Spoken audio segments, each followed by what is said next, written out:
Oui, on va rapidement faire encore un tour. On va suivre les spots de la belle rappeur Mongambi qui va se produire le 30 janvier. Ça sera bel et bien au village Chantemba. Suivons ce spot, on va revenir juste après. Abbé Rappeur, le seul prêtre rappeur en Afrique, la nouvelle image et icône de la musique rap gospel, avec une bénédiction de l'église. L'abbé Rappeur va livrer un méga concert au village Chetemba ce dimanche 30 janvier 2022 à partir de 14h. Frais de participation $5, $10 et $50.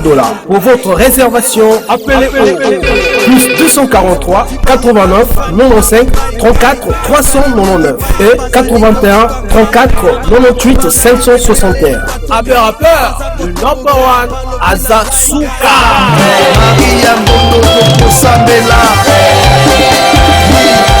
Abbé Rappeur,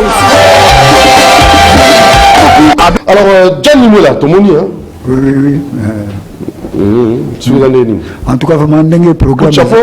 Ah, mais il y a un playback, il y a un playback, il y a une chaîne YouTube, tout ça, bon, on comprend rien. Nous sommes là. Doudou Montiri de Ndeng na sina émission donc. Ndeng yo sali po bore salema. De ce que bo. Yo so nze boyo nga, mais kuna po boyo ngate. Tu n'as babo ka yote. Te nze mo boyo ngate. Ah yoga. Oh, yoga mo bien. Babo ka yo. Mo tala ba chilo nzambe ba liyo to. Mais yoga mo bena bien. Yoga mo bena bien. Na babo ka yo Doudou Montiri. Po yo ni buto pesa na courage. Obi ka pesa mise mi courage mboko ya. Mais oui. Oh, ozana gaz. Doudou Montiri amiye bakate Doudou Montiri ndanye bisaote o sala ba musicien belé alo yamande na yebisaka yo te ça yo mbelelo wote mais faut bango toujours préparer sortie officielle. C'est pour quand? Donc ndenge za wana na kaboli be invitation te eloko ngana yeli yango alors c'est tout bayiba c'est quand donc ndenge za wana lelo na yozukutana na l'honorable Gogo na okutana na l'honorable Gogo Patrick Gogo pour abengelanga l'honorable Tchingi pour tout le monde nous soni oyo Doudou Montiri fuli Tokyo pour bino bozana le côté doya kaka toujours ya kaka na émission lelo loko la chance ndoki yango donc ndenge zawana koma ku c'est bon moi oui mais oloba na bongo pop yo ndebu to sali ponga na sala oyo do fuli Tokyo musica très bien Tokyo musica félicitations vraiment oui tu joues à Gaza mais oui yango to soni tikeli nga plateau Doudou Montiri c'est que les sala Doudou Montiri passe nous sommes ensemble merci coup de chapeau alors moi ma salutation vraiment merci donc nazo sepela na tout d'abord naza na concert ya Saint-Valentin pour nazo album na ngai atterrissage Fortune système Marobo IRI eza na 7 ibo 3 génériques na 4 chants na 3 génériques na 4 chants na benda ki chant sandoki générique ayimbwa eza na studio de tous les deux baya mais ba conseil ba lobi na no tani mwela ba conseil ba lobi no tani mwela ko boka nano générique te pour tant que musique ba yembeli na composition yango na bona do na sala ki nano chant sandoki do ki générique ezoya do ndenge to zawana do ki ce qui te silicie événement sorti à Yarumba après ça générique à Imbo ils ont landa bango lycée sur Nassimana tout cas vraiment Doudou Montiri merci alors na pesi moto et pas papi Montana qui est là donc pire Viana et puis azamona monga fula mabele à Doudou Montiri kuna nde sala kana pona sala sapo mentir ezali lokola ngana sala lokola mbolo donala kana mai me ko liana nga monga fula bana monga fula surtout mingi de nazobisa nazobisa mamundele mama mundele batela papi Motano kokele famille kokele bango ne sont trois batela bango na ndenge bozala ka loboko pété et pas na ngata na beta rapport et ça la bien et puis nakata Japon nakata Tokyo bana Tokyo bola mukati bino bolo bagage Tokyo kufa te yango pe même Doudou Montiri alobala ngai toke kufa ngabe toke kufa na ngote Doudou Montiri toke na tsaka ngona poche pour c'est moi l'idée de Tokyo musica ezala ba musicien tout yakini bayeba kiango donc c'est moi le leader ba wana ni sona bazalaki na bango na bando mema bango tellement lokola bakoka ki bitumbate yango moni na lati système Marobo IRI en tout cas vraiment ndenge na zawana na pesi mbote na Michel Milanga Sukami Michel Milanga faut continuer ka na loboko na yo pété et puis na bosana te en tout cas président Obede fondament de ndenge za yo de la bulldozer de Japon faut ça la répéter pour dire ni moi la so besoin soutenir nga lokola na Michel Milanga ambele tokende mbele basi ba yebi na kini alors na pesi ba masa na tout na kata changu bana changu majiris yebisa bana changu keno jani mwela donc ya siazonge na terrain donc pour chance ndoke ya mwana donc Dudu Motiri yayo ya mwana alors na pesi mbote na bana Tokyo. Merci beaucoup. Numéro téléphone 082 26 34 107 082 26 34 107. Merci. Bon dimanche. Merci. Ça l'a rappelé, c'est même. Isango potela na pola asalira vraiment yenga moto nazalaki ye akufa lobie kasi Dudu Motiri on peut nous là. Ça va nous les keba keba zala au côté la chambre. Zona Sima ici là monsieur Sina. La musique congolaise hein. En plus rumba là. Et quand il a une escouade comme ça au patrimoine immatériel. Donc vous blaguez, c'est un travail hein, à faire hein. Il faut beaucoup travailler monsieur Diane Mouela. Ne venez pas vous aventurer ici hein. OK. Salam salam sérieusement, OK. Courage hein, OK. King que zaka on côté la chambre. Ah plateau comme de msusu. Voilà, on va faire un tour. Vous allez suivre le colonel Carl Lewis. On va appeler si Go. On a tant que le colonel Carl Lewis. On va appeler si Go. Du 25, hein? Le 25, 27, il est 30. Si le moment Gebi, on a boxer, on a confident. Sur ma casse de province, province de soi. Fédération, président de la fédération, Chopo, Mongala. Dans le Congo central, na Kinshasa, tout ça qui dans le stade des martyrs, à personnel Jean-Claude Bassunga. Mais tout ça là, Moussala Bassunga, pour un temps quoi. Suivons ça, personnel. C'est au studio Maman Nguébi de la RTNC que va se dérouler la 3e édition du championnat du Congo des boxe du 25 au 30 janvier 2022. La cérémonie marquant le go de ces championnats a été lancée au stade de Martyrs par le colonel Carl Lewis, président de la fédération de boxe. La 30e édition du championnat du Congo de la boxe est déjà en marche, donc je crois qu'aujourd'hui nous sommes le 22, c'est dans 3 jours. Le go c'est au studio Maman Nguébi pour donner l'occasion et que ce championnat puisse être vraiment riche en couleurs, avec beaucoup de sérieux et surtout le respect barrière par rapport à cette maladie qui est tentée de secouer le monde. Et merci à la présidence de notre chef de l'État. C'est pour ça que le président de la fédération et en collaboration avec la Lina Box et des ligues, nous avons dit que cela doit se dérouler au studio Maman Nguébi. Je vous le confirme que c'est 25, c'est le début et la 30e édition de la boxe congolaise. Alors, moi, étant que président de la Lina Box, j'ai ma structure, mon organigramme. En ce qui concerne le bilan, ça, je lance la balle au comité de la fédération. Et voilà, ils seront bien, je crois qu'ils sont prêts. C'est à vous de les rapprocher pour essayer un peu de découvrir quelle est la vérité et qu'est-ce qui se passe, qu'est-ce qu'ils ont fait, qu'est-ce qu'ils n'ont pas fait. Les boxeurs qui participeront à ces championnats n'ont pas manqué des mots.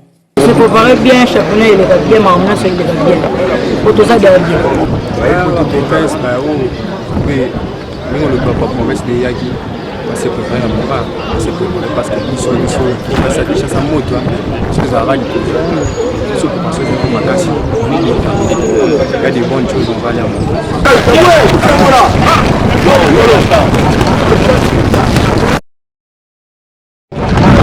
Merci beaucoup. Donc, Bolandia, on a bouqué dit, c'est vraiment parti avec le championnat, 30e édition, championnat à boxe, combat à boxe, ils ont un studio Maman Nguébi. Donc, vous allez en belé, pour vivre à boxer en Abissou, des boxeurs amateurs au lobby. Ils ont pépiné à Bilanga, ils ont boxeur professionnel. Et Carl Lewis, le colonel Azawana, Talaraka. Rien à dire quoi, mais coup de chapeau. Alors on va rapidement recevoir Victoria Dumban, ils sont là, le 14 février, Saint-Valentin, 8e anniversaire. Hein? Non, le 13, excusez-moi. Le 13 février, hein? Donc Saint-Valentin c'est le 14. Hein? Oui. C'est du 13 au 14, événement Gaillard, au Victor Zobongisa, pour nous commémorer 8 ans à Kinkester à Ménéa. Voilà l'actualité du jour. Donc, la Victorien, on attend déjà. Bonjour, bonjour. Ouais, c'est normal. Ouais, centenaire bienvenue. Centenaire yanango bienvenue. Babulo JP zolekanango PPRD, donc la lutte continue toujours quoi. Ndenge va mal à cause à l'oba. Donc biso tout ça on a notre travaillation quoi. Donc chaque jeudi la bonne musique, il y a Victor et les sons de King Kester Méné parce que tout ça on a pénalisé toujours comme Evala et ses amis fidèles. Donc Victor et les sons Dream Team Dream Band de King Kester Méné et ses amis fidèles. Donc tout ça bongo chaque jeudi na Freebox à la ville, chaque vendredi tout ça bongo na Matongé pas il y a PDG Makola et puis chaque samedi na Rompe Force et pas il y a Alida.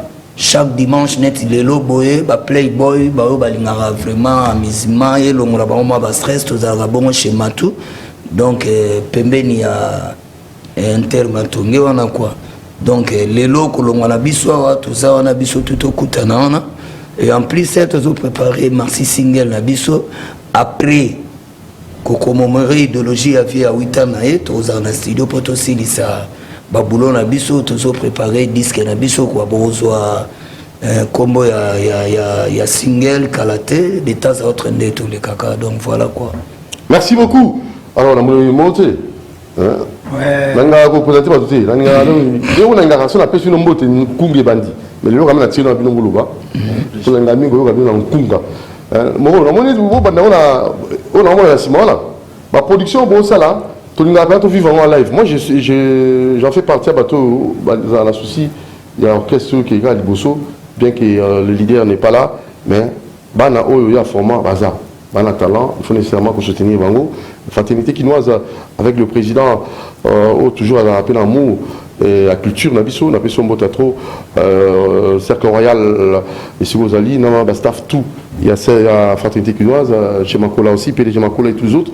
Et pourquoi pas Héros dans l'ombre au combattant à Maraté, mais c'est la Toro, il est pas là, et ça nous fait du bien. Donc là, on a un concert, c'est Lengui, dans rendez-vous, il y a 8e anniversaire, il y a King Kester, d'abord, ils allaient bon, et aux ala juste Musique à Cercle Royal, voilà, fraternité quinoise et Bombissi, on a Oshoué. Voilà, tout aux ala, quoi. Et aux ala, on a de grands événements de musique, tout aux ala, donc, na place où on a, pembeni ya mwana kindi. Mwana kindi. On s'en a parce que les danses yango au toro baraga et danses oza oyo kokiko kanga 5 ans yango maniema. Ngai na préféré ndenge ya muchorobi. To bana na maniema. Imaginons d'abord avant. Danse oyo c'est très important. Oyo, bon, quand tu es en studio déjà, tu es un capitaine ya Matsutu à l'objet toi liké. Et toi là, bon, quand tu es en studio après 8 ans parce que EP ça donc là ça que après 8 ans ceux qui héros dans l'ombre et baki il fallait venir loco yo et bima avant 8e anniversaire à King Kester. Mais ils ont fait total. Bon, ils ont fait total parce que talandenge oyo orchestre mon côté à la ville au Chassa. Mais soutien total. Jeudi, vendredi, samedi. Avec des sièges. Ah oui. Oui, confirmé vraiment. Confirmé. Il y a quoi la thé. Chez Makola vendredi. Voilà chez Makola babina. Chez Makola baliaka. Baliaka. Chez Makola bapesa rambo. Bapesa rambo. Chez Makola pe basola kaka. Yango monique pe toujours bêtement c'était mingi parce que na ba bandeko na biso toza vraiment toujours retravailler. Jeudi, vendredi, samedi, dimanche. En tout cas, orchestre mon côté na 4 il y a Mbokao et Koki Kozwa jeudi, vendredi, samedi, dimanche.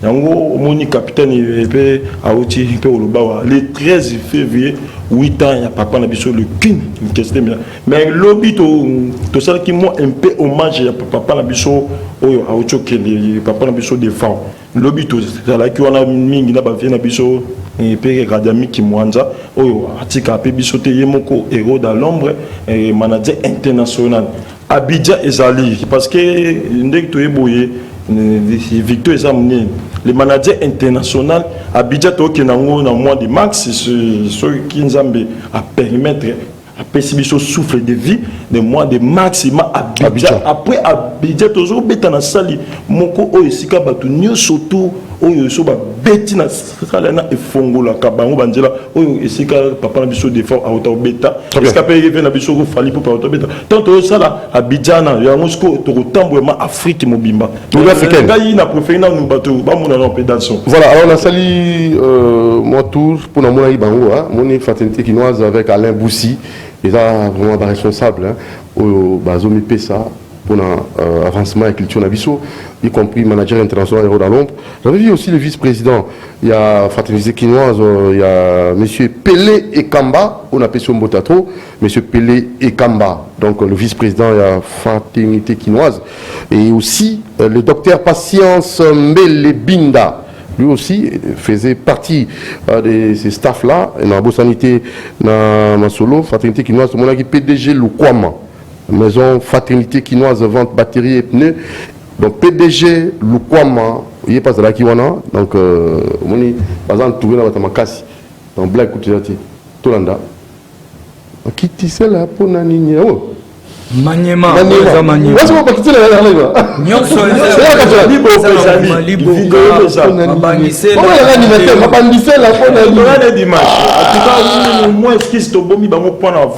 mais dimanche chez moi il m'a complet na bassin. Bon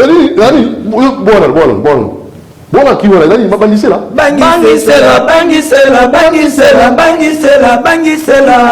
mabangisela pona nini Doudou Motiri mabangisela pona nini bangisa pona nini bangso c'est dialogue pona nini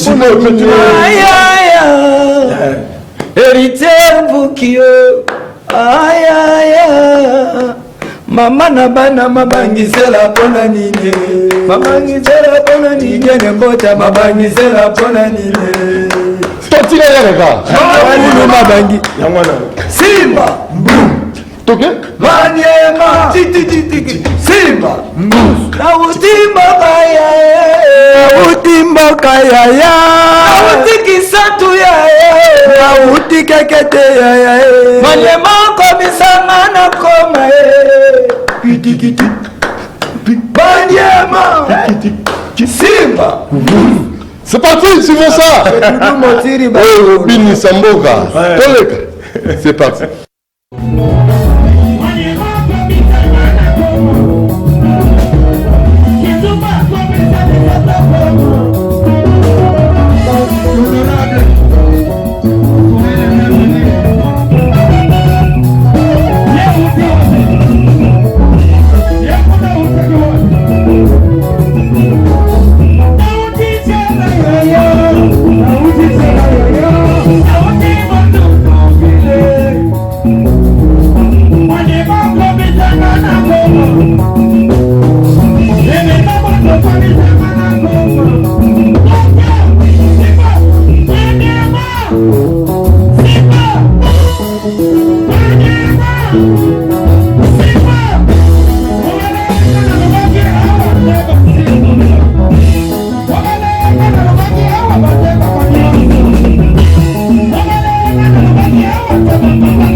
Voilà, là c'était chez Makola, Baliaka, chez Makola Bapesaka, chez Makola Babinaka.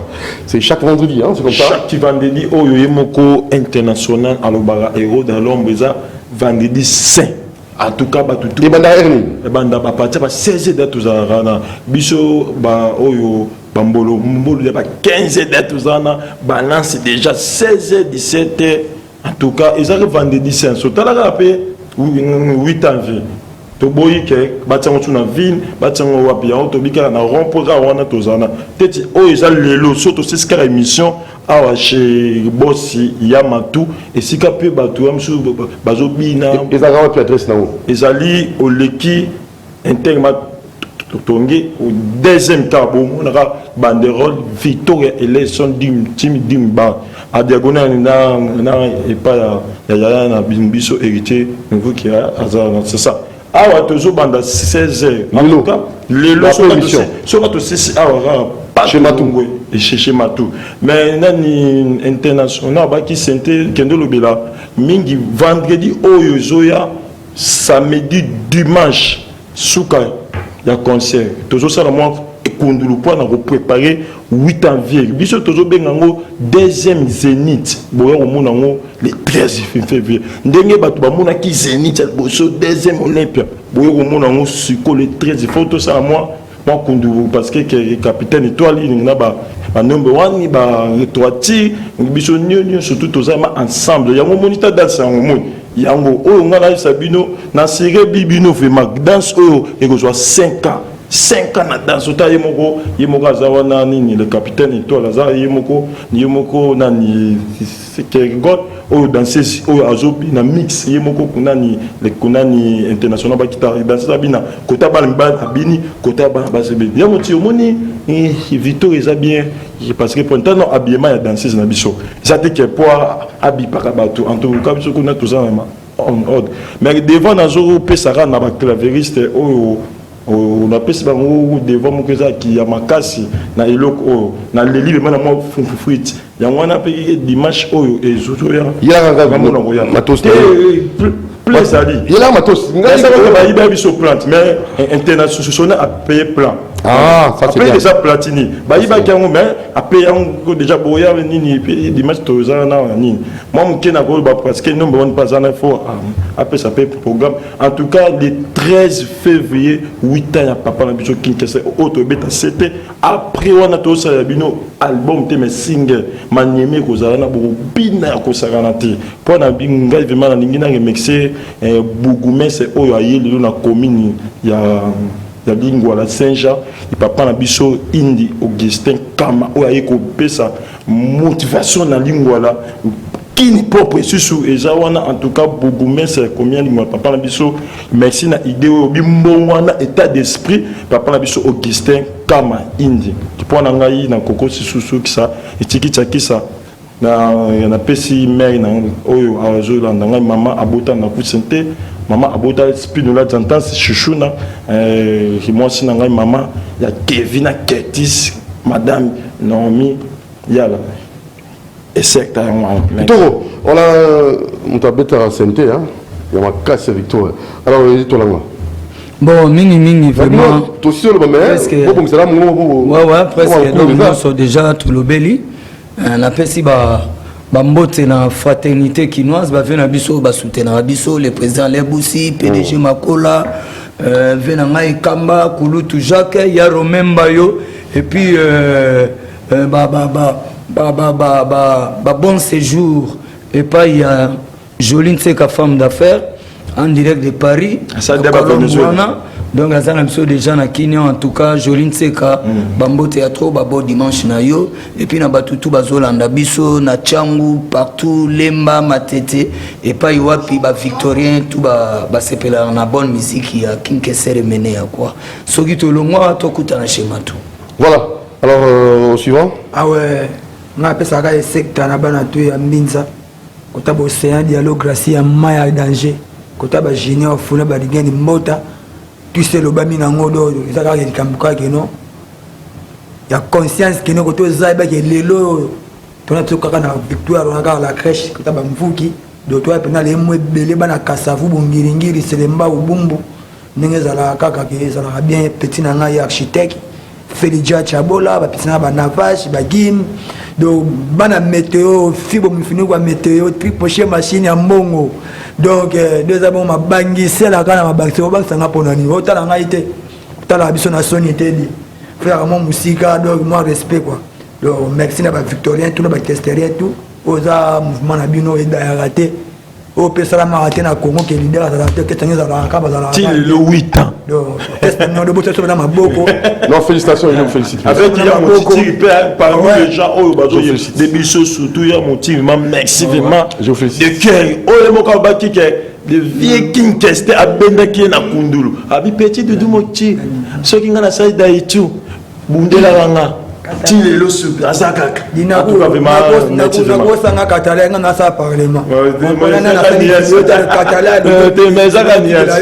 Sina tikela ngo. Zalota. Ya mani mwanda. Sina tikela ngo tout. La coupe du monde. La coupe du monde.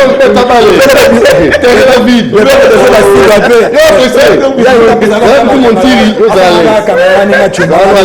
Teresa Lango vide. Coupe du monde, vous allez l'attendre. Il y a un danger, il y a un bon il y a un c'est le maniement,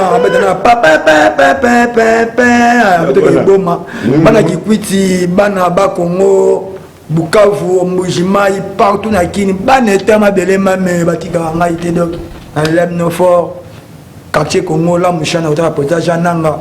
Donc mama nanga tout ya moti qui le number 1 en tout cas merci, on a bois quitter. Voilà, King Kesser et ses amis, 8 ans après sa mort, donc vous allez bénéficier de ces grands spectacles donc, exceptionnels. Ça sera du 13 au 14, plus précisément sur Oshwe, croisement Oshwe et quelle avenue encore? Avenue Stade. Donc avenue du Stade, croisement Oshwe, avenue du Stade, là où nos amis de la fraternité quinoise ont vraiment immortalisé, ils ont assaini ces milliers avec leur, je crois, monument qui indique qu'ici, il y a quand même des Quinois qui travaillent pour l'assainissement de la ville. Et je tenais là à féliciter M. Alain Boussi et toute l'équipe, PDG Makola et tous les autres. Vous allez suivre ces spectacles. Venez nombreux du 13 au 14. 8 ans de King Kester avec ses poulains. En haut, suivant le spectacle qu'ils ont livré, c'est plus précisément au niveau de Victoire, hein? Victoire chez Matou. Matou. Balia Kabamela. Il y a beaucoup de Kabamela. Soukaini. Il fallait ça déjà. Moi qui t'emballe à l'élomé. Moi qui t'emballe à Moussa. Il y a Zélalan. Mais il y a bon ok. Non, chez Makola. Mais on a payé ça bien. Mais il n'y a jamais la cause à l'ingrat. Vous avez patient. Moi, monsieur, ça ok. Il a coup du monde va presser. C'est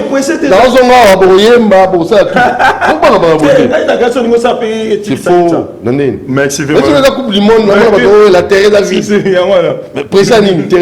C'est l'ambiance. Suivant nos amis, King Kester Ménéa n'est plus, mais Aza, avec ses poulains.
Parce que tolingi to mona on décortiquer dans son ma bangisi la pour la ligne bon décortiquer on a plateau le temps à rappel Mungambi a beta concert le 30 janvier na village Chantemba donc tous allons on surtout le 30 janvier mais to ngaki to langa na vice number 1 bon caméraman monon jambe réel donc tolingi ba décortiquer ba expliquer dans son rapport on a CP dans autour pour la monnaie c'est la meilleure danse à 2021 pour l'anga, on dit la monde parce que dans la 50, on doit avoir un clip dans la 50. Ma bangi ça la ponanini. Mon jambe, caméra cachée. Donc on va décortiquer dans son appena, on a habité. On a mon film mais ça n'est. Dans la caméra, on a bimé dans la caméra, on a habité quoi. Alors là nana et toi l'anga pour me décortiquer dans sango. Pour ne pas comprendre, c'est comme on va rater. On a besoin de matière. C'est ça. Si vous dansez souvent, vous décortiquez, non, moi, c'est ça. Ah, bien, on micro, c'est comme vous dites. J'ai un micro là, on pousse dans la systématique. Voilà. Si vous avez un peu systématique. N'habitez pas. Troisième puissance. Tu as un micro pour tout.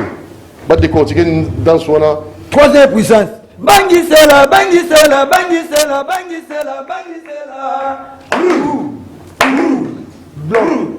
Mama bana mabangisela pona nini. Mama mabangisela pona nini. Osea dialo mabangisela pona nini. Suza sukama mabangisela pona nini. Tokena mu.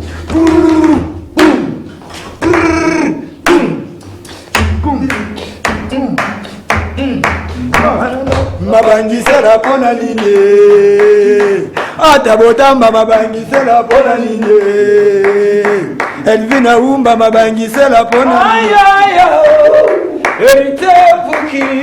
Ayaya kinzumba kokila. Ayaya mama naba mabangisela pona nini. Osea dialo mabangisela pona nini. Allez donc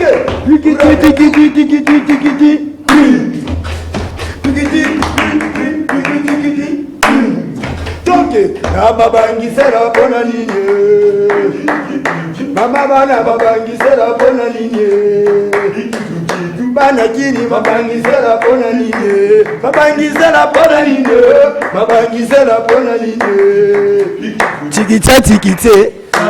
Voilà, merci. Bilondinga courage, hein. Dieu merci qui vous courage. Avec rappel Mongambi, en tout cas. Le 30 janvier, concert à Gaillard avec l'abbé rappeur Mongambi. Ça sera dans le village en Chantemba. Tous allons on a besoin de combien on va faire en haut. Donc à Bengi ici, va diminuer sur l'église catholique. Bah il y a belé dans concert à Gaillard. Autonisa, Grand Liboulou. Autonisa, au sango on a abbé rappeur, avec Autonisa. Du boulot à Gaillard, où ils en ont Chantemba. Dans les tentes, on a 14 heures déjà.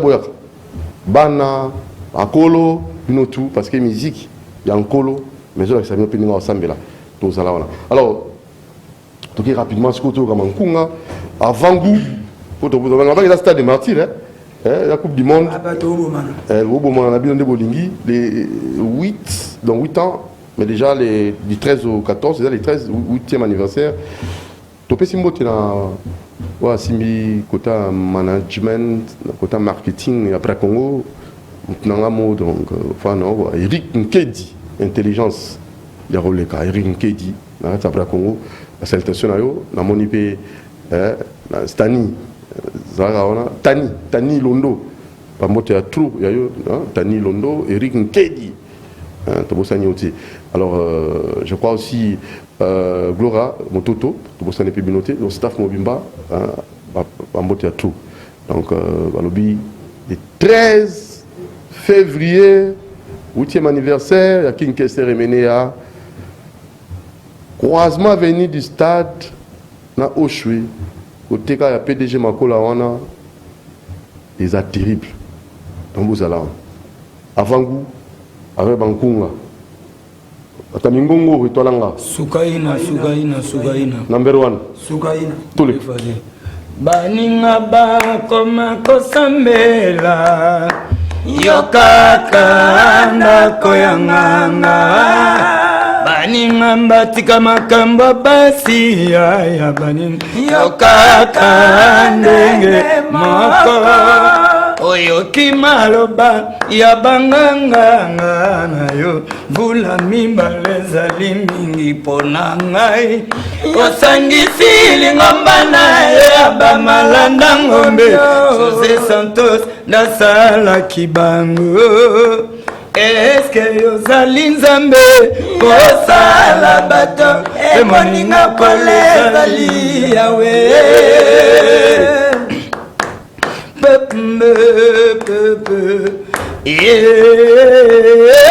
oh mwana mama nabondeli yo mama mokolo Jean Kodai babeta mizika nzambe nabondeli yo mama oh leki nanga nabondeli yo mama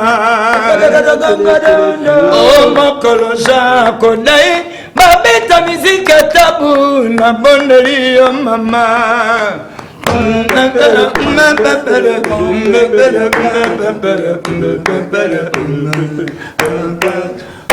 mama yebisaki ngai okokotanganga te soki okoti ndako ya nganga wana matali yo oh mama yebisaki ngai okokotanganga te soki okoti ndako ya nganga wana matali ya oh mama yebisaki ngai okotanganga te soki okoti ndako ya nganga wana matali ya oh mama yebisaki ngai okotanganga te soki okoti ndako ya nganga wana matali ya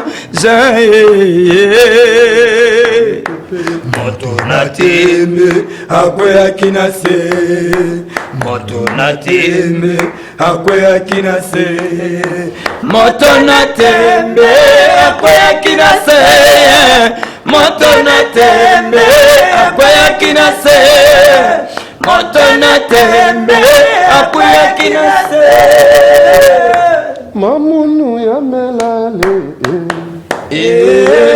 miboku mebukane mudila to muvande ndiboku mebukane ojoli nteka nzimbwe alebusi mbongo mudila to muvande ndiboku mebukane la kumundala tikite 8 ans déjà depuis que l'artiste King Kester mené à Tikabiso, donc événement les 13, vous allez appeler terrible. J'aimerais avec ces poulains, Tomé Solomon Mouké, King Kester, tant vous allez pour bien vous aranaï, nous avons nous l'avons au bateau. Ah, il y a un conseil, si on dit mon exaté, ils ont tout. Penzi mon attend aux autres, penzi mon abo ne tombe pas la mort. Bon, il va la cause est presque la chantou. Diaye, tout. Badikando ba sans préavis banzembu tout presque mais au pena ki go ka sous charme na mo pena ko savourer les alaki mingi les banzembu imagine les jours les plus longs parce que zalaki babiloko yemo ka ndeko vivre ngo quoi yango mona bimisa ki pena ba mélodie nango quoi. Très bien. Alors voilà, Tigibino, beau dégager, on va la bon là, parce que je sais pas, vous choisissez. Osala bongo teo, alobi okende okotikanga na nani na kolela. Vraiment na kokanisa bapasi na monela yo ya bamba mama wapili futie nyoso na pesi na nzambe ako récompense nga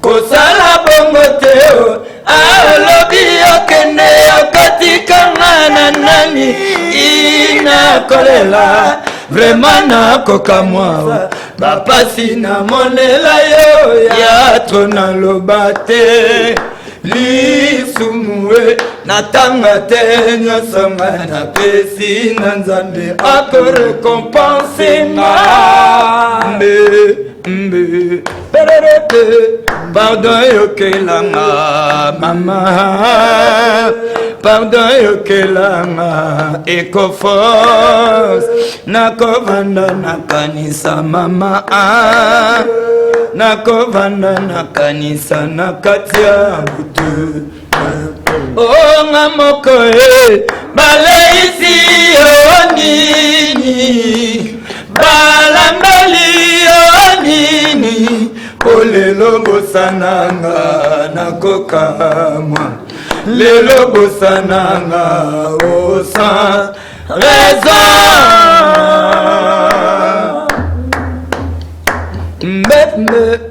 ongai nakolelaka mingi ongai nakolelaka troeko motema nanga mpasi joli nseka na lembi naboyi nanga kosambwa dudu motirie motema nanga mpasi mama naboyi nanga kosambwa po motema nanga mpasi jiseka bobo naboyi nanga kosambwa Ecoforce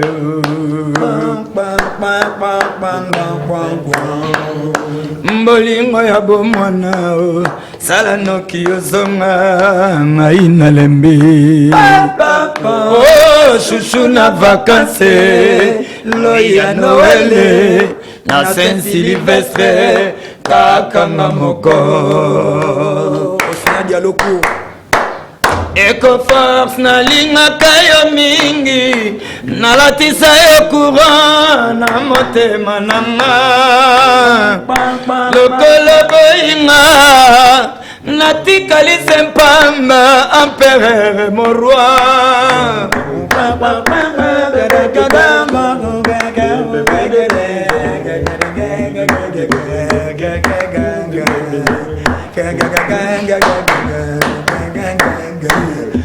mosonia tulaka na monoko ya mbwate ponini oyininga na motema na yo mosonia tulaka na monoko ya mbwate ponini oyininga na motema na yo projet tosalaki tokoma chikapa Elvina mai munene na mbere wande natali calendrier datelekie na lotana motema Océan Diallo azongi te maître atabotamba junior mobe Cosmos kakese nanzoko kate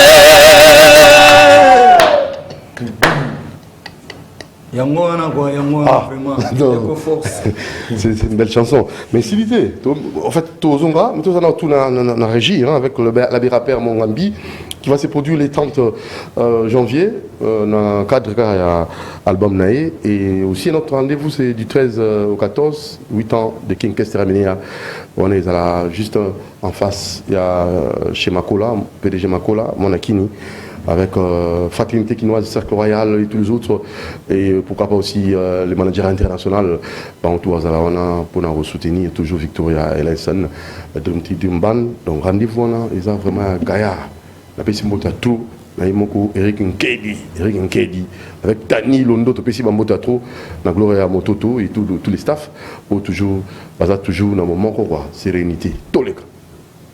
Ton rappeur en Afrique, la nouvelle image et icône de la musique rap gospel avec une bénédiction de l'église. La rappeur va livrer un méga concert au village Chetemba ce dimanche 30 janvier 2022 à partir de 14h. Frais de participation $5, $10 et $50. Pour votre réservation, appelez au plus 243 89 95 34 399 et 81 34 98 561. Rappeur, le number one, Azasuka.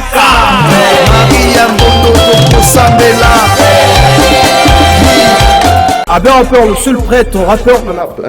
Voilà, musique rap. Rap, la Bonzambe, donc même au Kamwe, il y a un solo, rappeur, mon Ngambi. La bina, Atika Lilwe, il a défaut. A bêta rap, n'a conseillé les mots, vous modéré quand mais non, terrible. Donc, la bêta, la démonstration, rap, n'a Bonzambe, c'est pas vrai. Lilwe a un problème. Atika a défaut.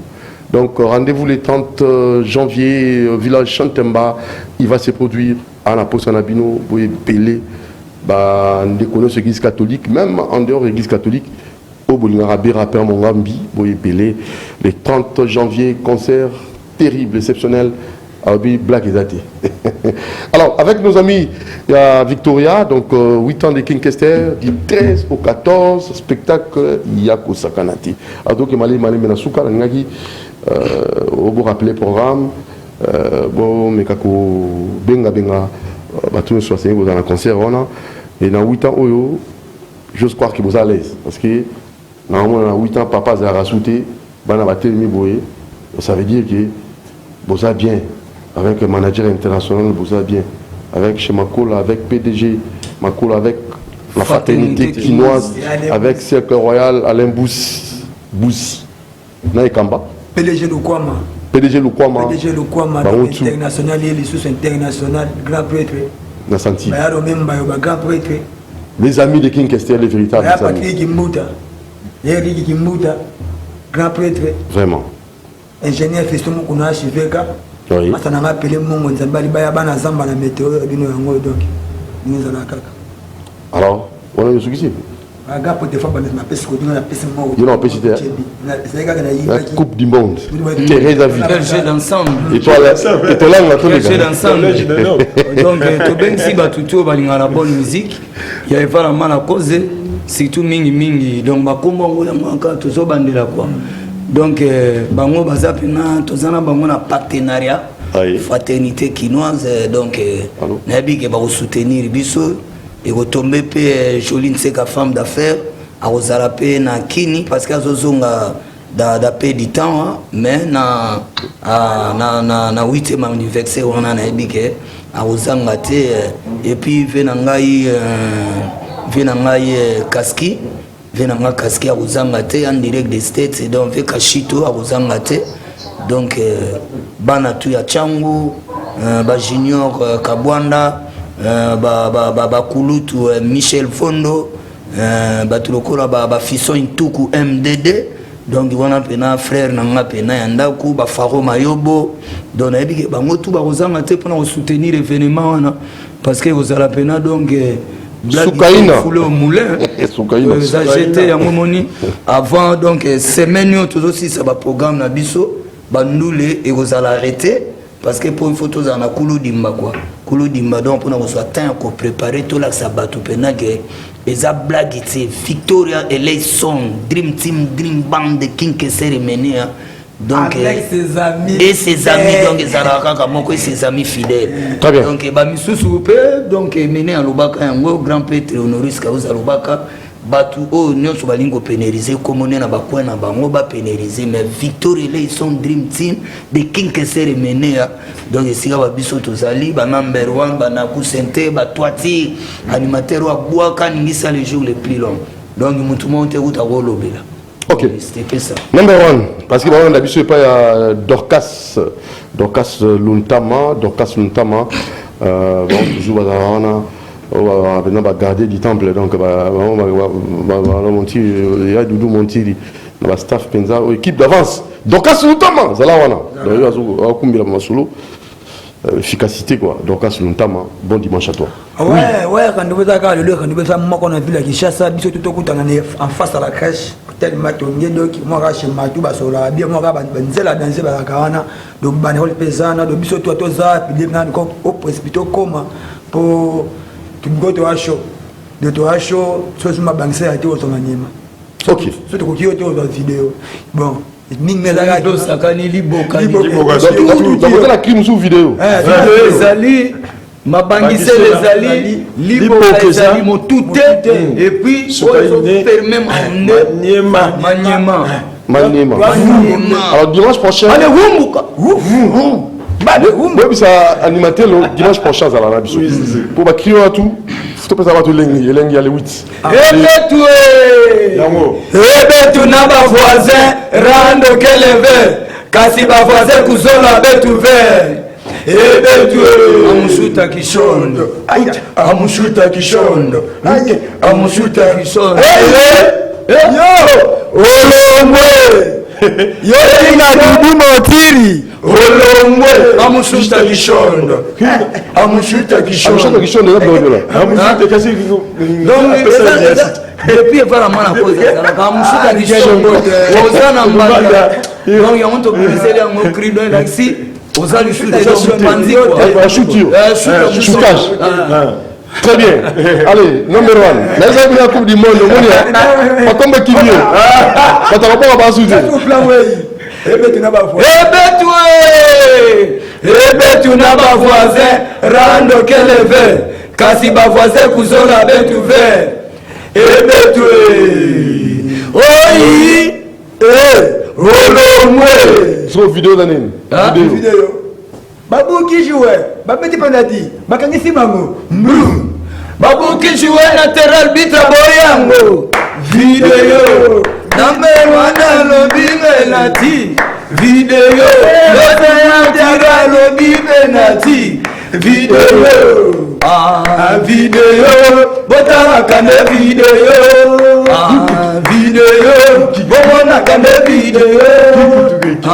Vidéo, botana kane vidéo. Va bien, hein? Va bien. Ah, toiture. Au même cette émission, toiture. On va l'enlever en mauvais. J'ai d'ensemble. J'ai d'ensemble. Sougaïne est non? Ce que nous avons 089 29 80 608 089 29 80 608 au mon number 1 dans un problème à battre quoi. Kitoko. Bah tu as minza do qui n'a pas ta météo. Kitoko. Voilà, alors bon état. Bana mission ni kuna la mushana. Surtout on va selemba kuna tout na babiro. Babiro. Na partout de watu mabena na donc c'est ni contrôle. Bien, merci. Alors, tout ensuite, ça y aura des pour le déjà. Moi, attends, la troisième mairie et au salaire bien. En tout cas, vraiment, merci. Ceux qui te ont aboué, tout comme ça, non, Zambé, apprécie Yamouti, paiement, apprécie toi, surtout. En tout cas, je salue mon pasteur, père spirituel, Isaac Chako Olomasama. Oh, papa, abetaka chaque jour ma bolongo parce pas de quoi payer na ko senté akende liboso pe victoire ekende liboso na yo pe moti merci vraiment c'est pour nga na koloba kaka ke maniema ezoya bana kini moko ya moti alobi ke azobimisa ngo meilleur danse c'est dans mon que gagne voilà bisoté ba monde ba c'est ba yoka ba sala yoka pe la ba babangisa la pona ni semble do babangisa la pona ni okokane ni dudu montiri mabangisa la pona ni on ça me zone la montiri zone la réalisateur on jaloux qui que ça ça te bazar 8 ans après oh on me réalisateur jaloux on assiste babangisa la pona ni yoka il y a le témoin de Babangisela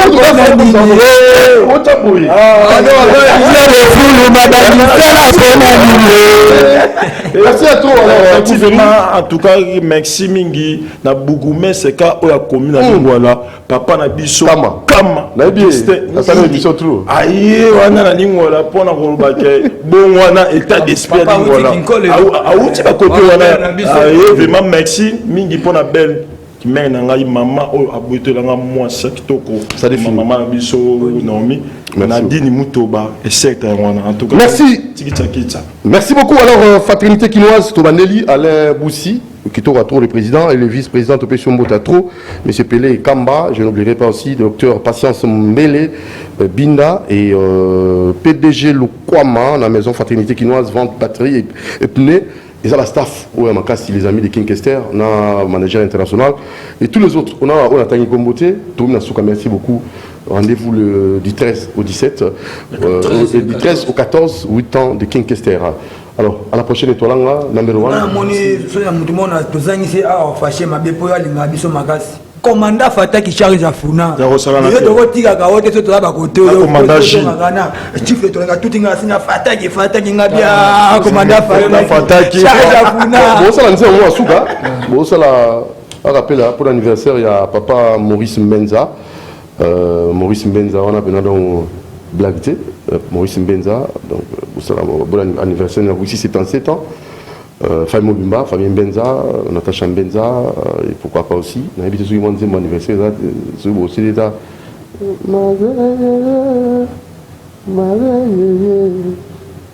Ah, oui, c'est bon. Nakopesa nyonso te lolango nakobanga na nsima yo baluka nakomona pasi ngai moko lisusu na bakisa ebele ya bambanda yozali pupeba soko yeba nalela elolango lofala suka nakopesa mibeko mianga yo ebongi otosa namona pasi na bolimwango na boina zanga yo lisusu kamatanga lokola likonzi na yo lakisa tolingani po bayeba lapanda yaye mama totokomata na likinda lata pete alliance ya ngai na yo anga madeo moyo mama zakona bokasi akobatela biso kinoliwa yo monindo kibelela bayoka yo liwande ya moto nyonso mama yo monima natuna ye mwana mama mobali ya yo moko pepe mbere pepe pepe mbere pepe mbere pepe madeye madeye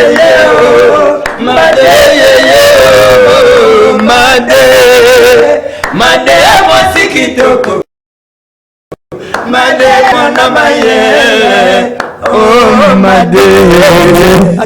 Voilà, merci beaucoup. Esika nazwa bakisi batisimo babana basi mingi yo pona made na ngai mama made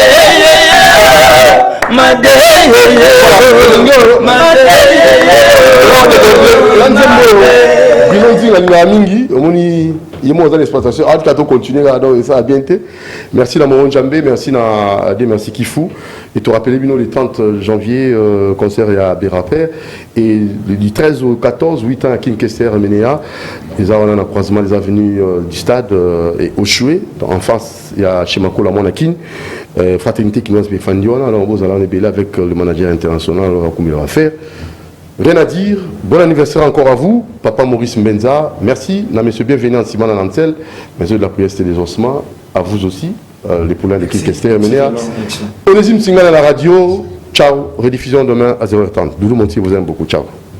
Abbé Rappeur, le seul prêtre rappeur en Afrique, la nouvelle image et icône de la musique rap gospel, avec une bénédiction de l'église. L'Abbé Rappeur va livrer un méga concert au village Chetemba ce dimanche 30 janvier 2022 à partir de 14h. Frais de participation